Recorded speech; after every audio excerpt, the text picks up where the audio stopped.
Impacto económico. Impulsamos la libre iniciativa privada como motor del progreso. Desde hace 20 años, nuestro objetivo es influir positivamente en el ambiente de negocios de la región y contribuir a la evolución empresarial, el espacio para las personas productivas y los negocios. Impacto económico, el poder de las ideas en acción. Auspicia a Impacto Económico VAX, Sociedad Anónima. Estudio Riza, 30 años acompañando a las empresas de Río Negro y Neuquén. Sancor Seguros. Ser parte de Oldelval es ser parte de algo mucho más grande. Somos la energía que nace de nuestro suelo, la energía que recorre nuestras tierras, que une campos, industrias, ciudades y nos conecta a todos. Ser parte de Oldelval es ser parte del motor productivo que mueve a nuestro país. Somos Oldelval y somos parte de la energía que nos conecta. Bienvenidos, nueva edición de Impacto Económico. Nuestra misión, promover la libre iniciativa privada. El contundente triunfo de La Libertad Avanza en las elecciones del pasado 26 de octubre abre la puerta para avanzar en la reforma laboral, reforma tributaria, reforma previsional. Las reformas pendientes serán tema, eje central de este programa. Vamos a la primera entrevista de Impacto Económico. Auspicia a Impacto Económico Carlos Isla y compañía.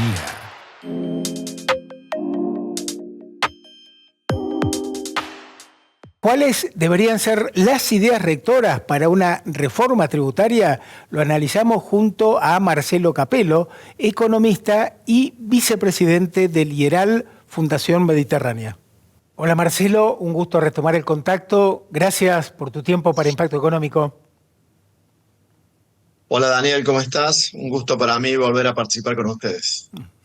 Marcelo, ¿cuáles deberían ser las principales ideas rectoras para diseñar una reforma tributaria profunda?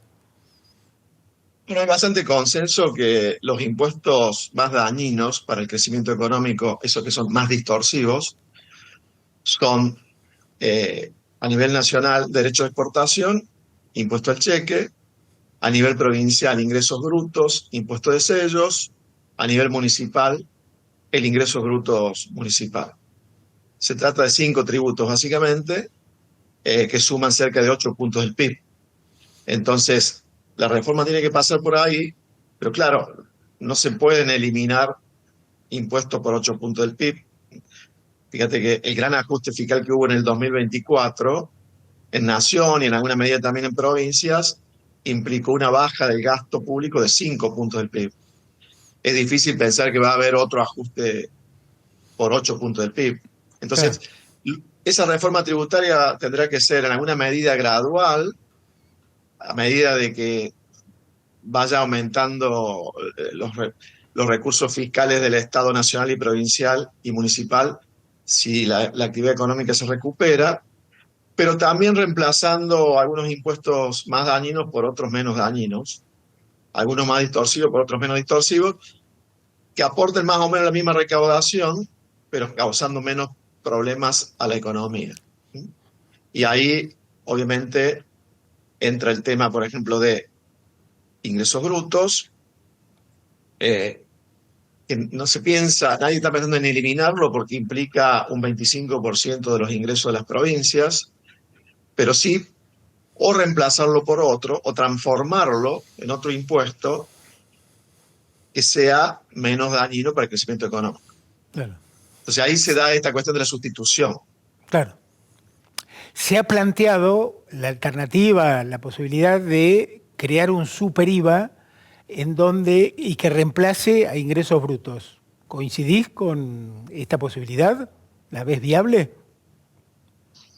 Es viable. De todas maneras hay diferentes propuestas aparentemente. Por ejemplo, el gobierno nacional hace algunos meses corrió, digamos, una propuesta que vamos a ver si se concreta ahora entre las propuestas de reforma tributaria, que es el IVA nacional pasar de una alícuota de 21% a 9 o 10%, y esa plata se lo queda a la nación, y el resto de la alícuota, para llegar hasta el 21, suponte 11 puntos, 12 puntos, de alícuota quedarían en un IVA provincial, pero que además ese IVA provincial tendría que reemplazar ingresos brutos. Entonces la alícuota de ese IVA provincial sería 11 o 12 puntos del actual IVA nacional, más lo que haga falta para reemplazar ingresos brutos, que no es poco, con lo cual quedaría un IVA provincial de alícuota, creo yo, muy alta, porque se sumaría al IVA nacional.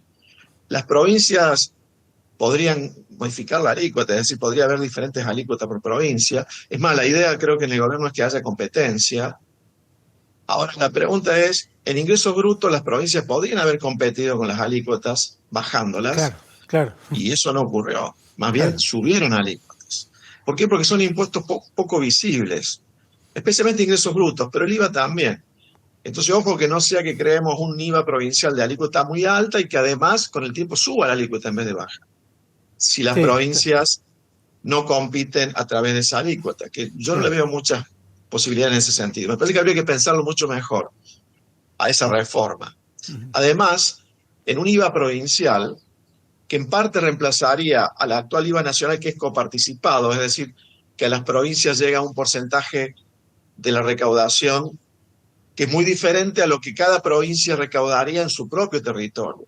Por ejemplo, esa idea del gobierno nacional va a beneficiar especialmente a la ciudad de Buenos Aires, en términos de plata, y a la provincia de Buenos Aires.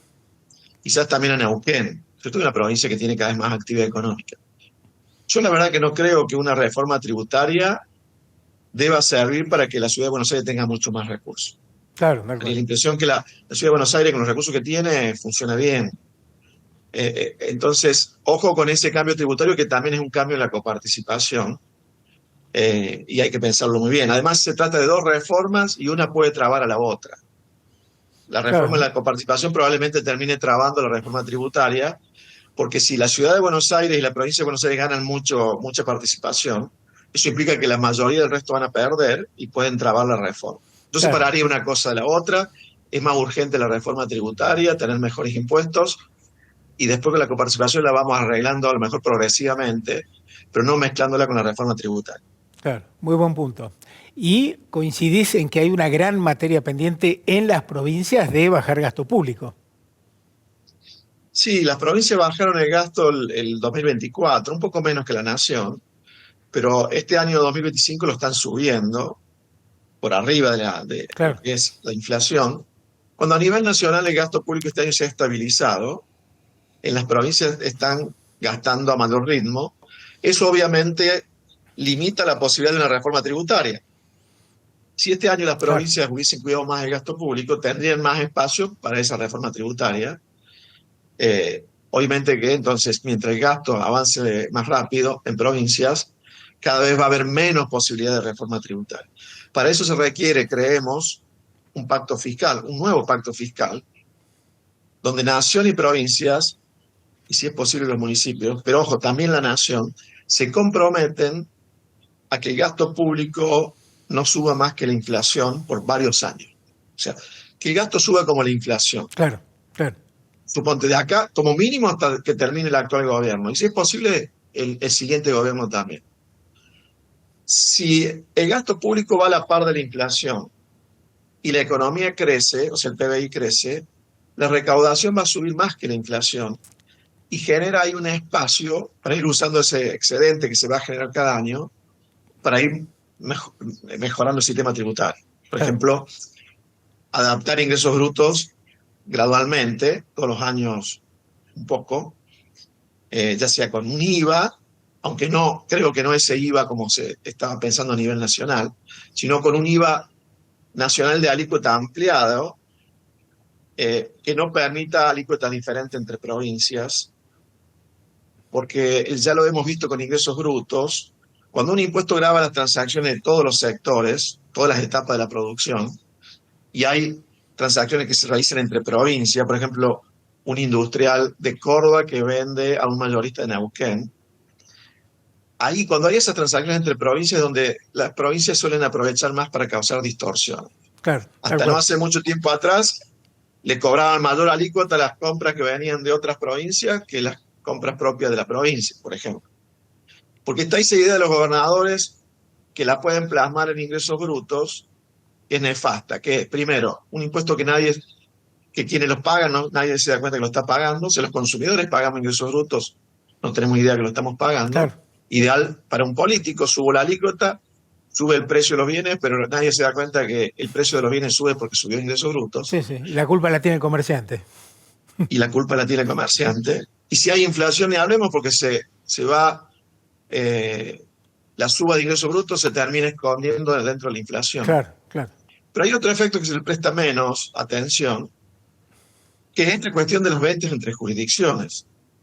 Entonces, los gobernadores les encanta también tratar de grabar más estas ventas, eso lo hacían hasta no hace mucho tiempo atrás, porque es exportar impuestos, le hacemos pagar impuestos a los que no votan en la provincia. Claro, claro, tal cual. El IVA, ojo que el IVA también tiene esa característica que graba las transacciones entre provincias, y si entonces hay un IVA provincial y cada provincia le pone la alícuota que quiere, empiezan a aparecer esos problemas. Yo creo que hay que evitarlos. Si es un IVA para que reemplace ingresos brutos, un IVA nacional de alícuota única, por supuesto más alta que la actual, que reemplace ingresos brutos, y se verá la forma de repartir ese dinero para que no cambie tanto la distribución de la coparticipación actual, para que las provincias que pierden no puedan vetar la reforma, Bueno. que la aprueben.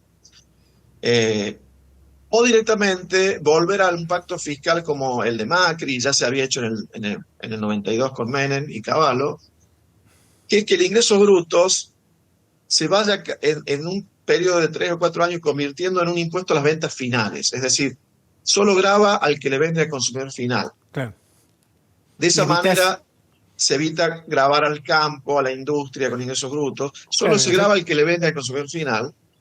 Y eso evita esta cuestión de que, además que lo hace efecto más cascada. visible el impuesto, porque habría que aclararlo en la factura, se evita las transacciones entre jurisdicciones grabadas que llevan al oportunismo de grabar más a la compra que viene de otra provincia, o los anticipos, retenciones, percepciones que tratan de sacar plata también con anticipo de ingreso bruto, quitarle recaudación a otras provincias. Eso lo hace mucho Misiones, por ejemplo.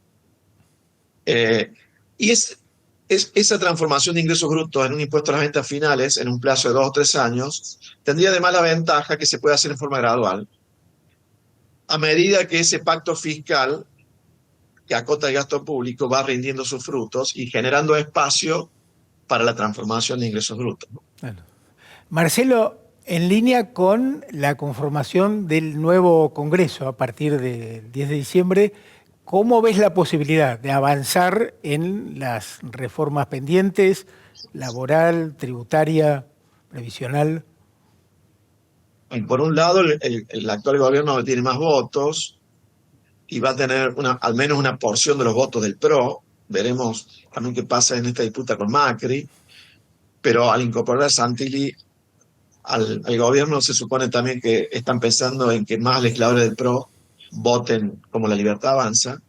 Y luego están los votos de algunos gobernadores que en el pasado lo han acompañado al gobierno en algunas reformas, y se supone que ahí van a apuntar ahora, una vez que pasaron las elecciones y todo el chisporroteo político de las elecciones. Los gobernadores siempre buscan plata, siempre que piden negociar, en realidad están buscando plata. En parte es entendible, quieren obras para sus provincias. También va a haber que pedirle cierto patriotismo de darse cuenta que hay que reformar a Argentina y que si la nación hace su esfuerzo, las provincias también lo tienen que hacer. Sí, Que no todo sea plata. Sí, sí. Y Pero evidentemente transparencia. para negociar el gobierno va a tener que usar algunos fondos extra. Y ahí creo que la clave es aflojar un poquito con la billetera de aquellas cosas que de todas maneras a futuro va a haber que aflojar. Por ejemplo, prácticamente no hay mucha obra pública nacional con Milei. Entonces muchas rutas nacionales se van deteriorando. Algunas de ellas se van a licitar para que los privados se hagan cargo del mantenimiento. Eso ya se está haciendo, pero otras no. Bueno, esas rutas que la nación no las va a licitar a privados y tampoco está invirtiendo en ellas, Evidentemente alguien se va a tener que hacer cargo de eso, si no, no vamos a poder transitar por esas rutas. Y ahí hay una oportunidad de decir, bueno, las provincias háganse cargo de esa ruta y este es el dinero, calcular qué dinero hace falta para mantener esa ruta. Es decir, un gasto que de todas maneras lo vas a tener que hacer en el futuro, aprovechar a negociar eso con las provincias. Por ejemplo, en esta negociación que las provincias, hay un proyecto de ley para quedarse con una parte del impuesto a los combustibles, bueno, podría entrar en esa lógica de que si de todas maneras en algún momento voy a tener que reparar las rutas, que lo vayan haciendo las provincias, arreglemos y que eso sea parte de la negociación. Lo mismo en las cajas de jubilaciones. Hay 13 provincias con cajas de jubilaciones deficitarias. Hay convenios firmados y la plata no se envía, o se envía a algunas pocas provincias. Bueno, ahí si legalmente también en el futuro va a haber que transferir ese dinero, aunque en el futuro haya que revisar quizás los convenios, pero como ya hay alguna deuda que se ha devengado en ese sentido, y bueno, que aprovechen también a arreglar por esa vía. Si de todas maneras es probable que la nación termine pagando, porque la justicia cuando se trata de ese tipo de litigios, últimamente generalmente ha fallado en favor de las provincias, si vemos varios litigios que ha habido en ese sentido. Sí, sí, tal cual. Creo que por ahí viene la negociación del dinero. En aquellos gastos donde la nación de todas maneras va a terminar pagando, bueno, que se adelante y negocie más rápidamente enviar dinero en esas funciones. Marcelo, un placer como siempre y gracias por tu tiempo para Impacto Económico. A ustedes siempre es un placer charlar con temas provinciales y regionales que a ustedes les interesa mucho. Muchas gracias. Auspicia a Impacto Económico Cluster Ciar. Potenciamos tu energía.